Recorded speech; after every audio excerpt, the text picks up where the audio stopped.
Hey everyone, Rashni here, and I am in my car at work after lunch because I have like a head cold still from the previous voice loss debacle, and I needed to cough something horrible. I mean, it was like stuff in my chest and stuff and everything, and you know, when you're sitting at work, even though you don't feel like you're 100% contagious because you're hopped up on drugs, it's just kind of nasty when stuff is in your throat and that sound it makes. So I came outside.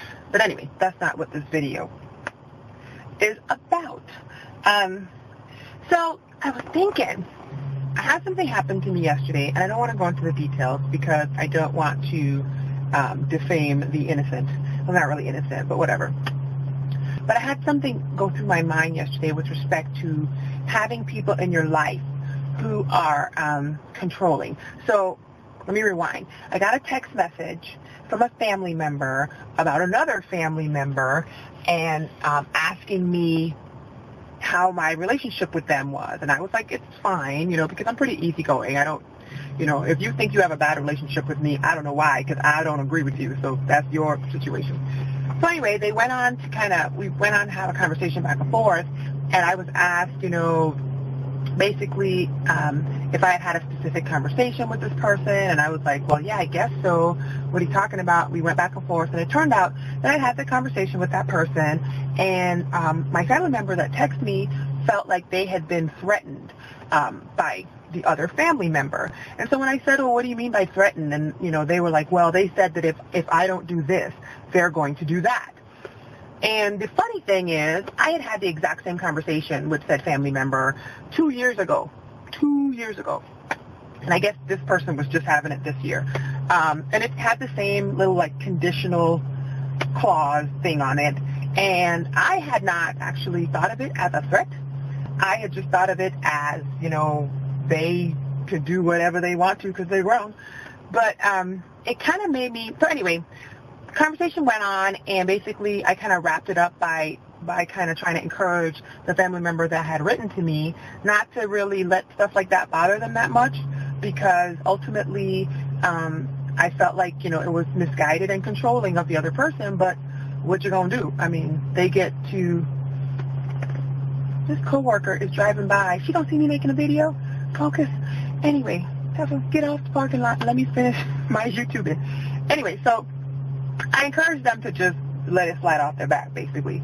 But it kind of made me start thinking, you know, how much do you, how do I say this? Don't let other people control you. That's pretty much all I want to say. Okay, other people can tell you they're not going to do this if you don't do that, and they're going to take this from you if you don't do that, and you know, all that is an immature way of trying to manipulate you into doing what they want.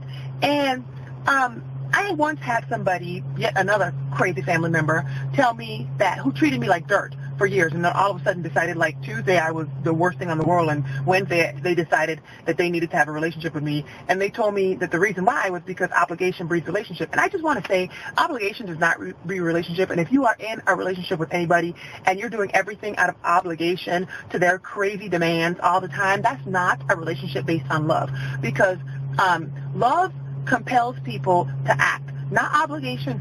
And so if somebody is around you, family member or not, friend or not, as you mature, you need to realize that just because somebody tells you they're going to take away something or do something to you if you don't comply to their wishes, unless this person is like your boss giving you work instructions or something, what kind of sick cycle is that? You know, and I mean, a lot of us for years will kind of comply to those kind of wishes, and we'll teach somebody how to treat us that way. And I'm 35 right now. I haven't learned everything, but I've learned some things.